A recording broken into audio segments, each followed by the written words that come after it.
off, great to see everybody. Excited to kick these things off. Kids are coming in as we speak, and we'll be starting our meetings here not too shortly after we speak to you folks. But we're excited. Really, as I look at this thing, we're excited about what's going on right now, right here and right now. That's what we're excited about. And we've spent the last 7.5, 8 months focused in on getting to this point. It's right on us, and it's just great to be kicking off the 2015 season. So with that, questions? Scott, it's about right here, right now. But yes, sir. Is there a lesson from last year that you have to keep fresh, even in a new season? Well, I think every year you come off a season, and there's lessons you learn, and you take a look at the things that went well, the things that didn't go well, and you move forward. We've been doing that for 7.5, 8 months, and both the controllable things and the uncontrollable things we looked at, and tried to look at it as well as we could as real data. And we're excited to get started right now with the things that we've put in place over the last few months. Everything from having spring practice earlier than usual, which gave us an extra almost 3 weeks of strength and conditioning, another session of strength and conditioning with Coach Hickson and his staff, and to all the plans that we have put forth for the practice sessions. Go ahead, Mark. With all the injuries last year, any thought of, are you going to be running preseason camp any differently in terms of practice, length, contact, any of those kinds of things? It's a great question.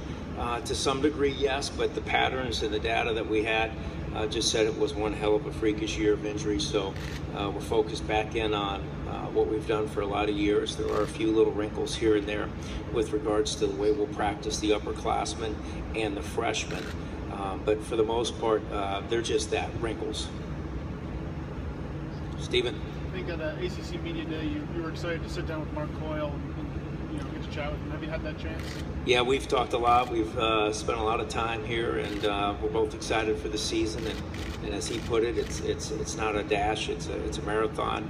And he's got a great plan in place moving forward with the whole department. And we're excited to get started. Right now, we're just going to get focused in on our job right now, and that's to take care of the things daily that are in front of us, starting today. Mark? Oh, I'm sorry, Danny. Hey, okay. The 2015 class, obviously you haven't seen them out there, but just the personalities, the expectations, and your thoughts on finally getting those guys here. Sure. Well, it's great to have them here. We've been able to see them a little bit more this year because of the way the rules have been put in place. Been able to watch them run, been able to watch some of their movement skill sets, and I'm pleased with them. They did a nice job with their 110 test. The kids all made it with ease. We have a big, strong group of young men that are playing on the offensive, defensive line. Now we're just looking forward to seeing them on the field with the pads on. It's a lot different when you're on the field and you got the pads on than it is running around doing drills on the grass. Good group of kids. Looking forward to getting them on the field. Hey, go ahead. Scott, can you address what happened with Ashton? Is he still here finishing up, or is he? He is. He's finishing up his schoolwork, but he was dismissed for violation of team policies. Simple as that. Mark? Zaire Franklin, can you talk about how unusual it is for a sophomore to be your leader in defense and how equipped he is to handle that responsibility? Sure. Zaire Franklin, young man, he is. He's a sophomore that's taken on a lot of leadership responsibility because he's capable of it. And I think most of you, I know I've shared with a lot of you one-on-one just how far ahead he is for a young man. 19 years old, but he speaks like a 25-year-old. He has his priorities in the right place. I think for Zaire, it's a wonderful story how he was raised with some difficult situations, losing his parents, and that village of family did a great job influencing him, as well as his high school coach and those people in that school system. But it's that it factor that you can't describe as a coach, And it's that it factor that you can't develop that or manufacture that as a coach either. Young men either have it or they don't have it, and he has the it factor. And just pleased to having him on this team, and I'm looking forward to his influence the next 3 seasons. But right now, it's focused in on what he's going to do today and tomorrow. Like I said, the right here, right now theme that we've been talking about as a team is what we're going to try to live in, and I'm glad he's living in it with me. Good, Brent. Scott, what do you think is the biggest lesson Terrell took by being in the booth and working with the coaches closely after his injury? Sure, good question, Brent. I think anytime a quarterback, especially a quarterback, sometimes a linebacker, a middle linebacker as well, is forced to step back and not have that opportunity to play, a multitude of things go through his process moving forward. I can relate to that. That happened to me when I was a player. The game has slowed down because you can't play anymore. So you're looking for things to do to try to stay involved. He was anxious to stay involved. Coach Lester did a great job taking him under his wing and teaching and reteaching football. It was slowed down to the point where he was looking at things like a coach. And for him to be able to sit there in the box and hear the plays and then see the development on the field with a couple young guys playing that hadn't played a lot, I think probably helped his maturation a ton. So that's the biggest thing. And then the next thing is just missing the game. And it's like a lot of us that are a little bit older now that can't do the same things we used to do in sport. When it's taken away from you and it's not coming back, it's one thing. But when it's taken away from you and you got another shot at it, you're highly motivated. And he's done a nice job from everything to structuring his diet, his workouts, his film time.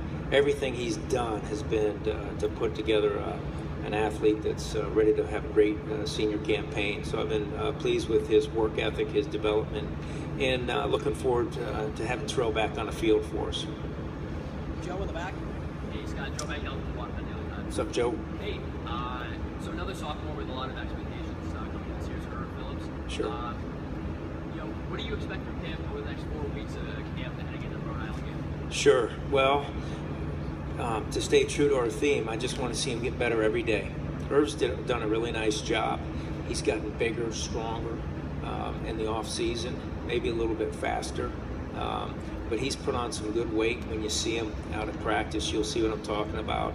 He just looks like a sophomore, not a freshman right out of high school that was a multi-sport type of kid. His maturity's grown in the off season in the classroom. And he's a focused young man that's excited to be playing that H-back position, that express back position, as people on the outside started to call it. I kind of jumped into owning that as well. So I'm anxious to see him on the field and see him develop one day at a time. Here in the white.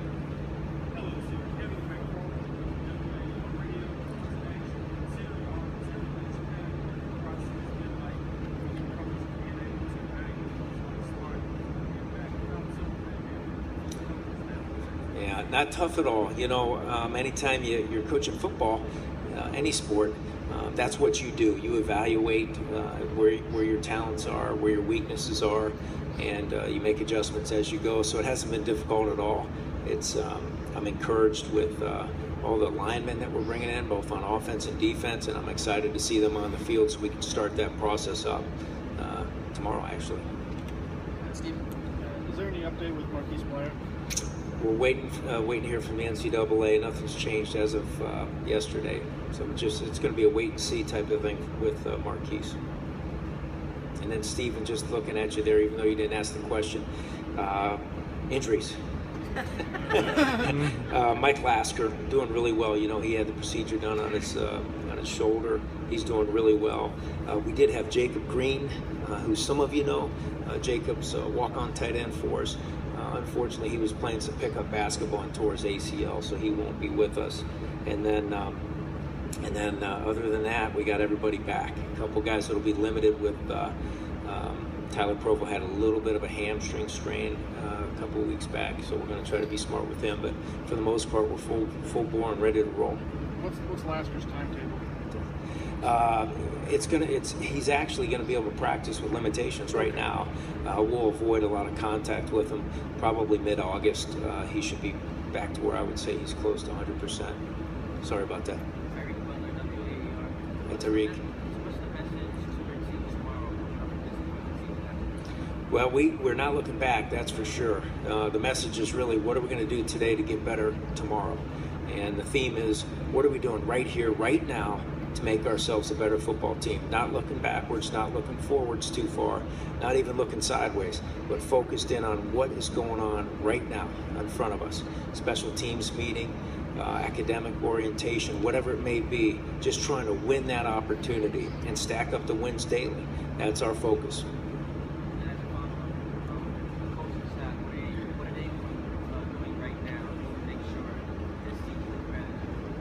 But that's not what they're doing right now. It's what they've been doing since the last day of the season. Our guys have worked extremely hard. We have a great staff. I'm excited to get back on the football field with all of them, and I just can't wait to get started today and tomorrow. You mentioned great conversations with the new athletics director, but does it bring any new kind of pressure having a new guy in that role? And any? None at all. Jim Steckley, SUG Sunline. You spoke something about the injuries, guys who are going through now. One of the guys who was hurt last year was Grizzly Esteem. How's he looking this year? Looks great. Looks great. He's had a great off season. He's strong. His body looks wonderful. He killed all the testing. Ran extremely fast in his sprints, and he's ready to roll. Anxious and ready to roll. Joe and then Dan. You obviously have a lot of youth on the defensive side, but one player who I think there was a lot of expectations on is Ron Thompson. Are you anticipating a big year from him at the end? Yeah, with regards to Ron Thompson, we're looking forward to Ron having a great season. Extremely unselfish young man that understood last year with some of the issues we had. He had to bounce around a bunch, and he was an undersized kid having to play inside some. His natural position is out on the edge. That's what he'll be playing. Was pleased with his improvement at end this spring, and he looks good. He's ready to go. Excited. Great expectations for Ron to have a good season. Scott, year 3, obviously, looking back on the last 2, just some of those biggest takeaways that you've had and some of those things that you've taken into coaching meetings and talking with the guys, some of those things that you really want to work on going forward. Well, for us, it's just continue to improve upon our consistency at every position. Getting a feel for one another on the field and playing, whether it's offense or defense, trying to play with 11 men, looking like one. And really the focus is just like I mentioned before. How are we going to improve? How are we going to have each other's back throughout the course of this summer camp and as we get into the season, really? And that focus point, we're trying not to go beyond kicking that thing off for Rhode Island, knowing that if we do a good job focusing on daily improvement, we'll get there. And all the things from the past are just that. They're from the past. We learn those lessons immediately. We try to fix them, put processes together that give our kids a chance to get better, our coaches a chance to get better, and all those things are done. So now it's just a matter of getting back on the field and doing a good job practicing tomorrow. Brent, then Stephen. Scott, you mentioned that express back position. What can you tell us? What are you willing to tell us? Yeah, about right, Brent. From a schematic point of view, I'm reluctant to say a whole lot because I think anytime you have an opportunity to keep things behind the scenes, it gives you a tactical advantage going into any game, and that's definitely what we want to be able to do. To keep it in a general format, but answer the question to some degree, Brent. When you have a kid that's playing that position, he can do things from a wing alignment that is off the tackle, a wing alignment that could be off a tight end. You could spread him out to a more traditional slot position. You can take advantage of some of his abilities to play in space. And you could also work him back into the backfield in 2-back formations and run traditional offense. And why traditional offense, an inside and outside zone, and anything that you could imagine you could do with 2 or 3 backs. And the thing I like about what Coach Lester's done in the past with that position is he's given himself an opportunity to create mismatches and have a multi-talented athlete there. So when you look at you look at Irv Phillips, you look at Ben Lewis, you look at some of these freshman running backs that could play running back and H-back. Strickland will probably learn some H-back as well. Perkins. We saw those kids play on both sides of the ball. We saw them run the ball, catch the ball,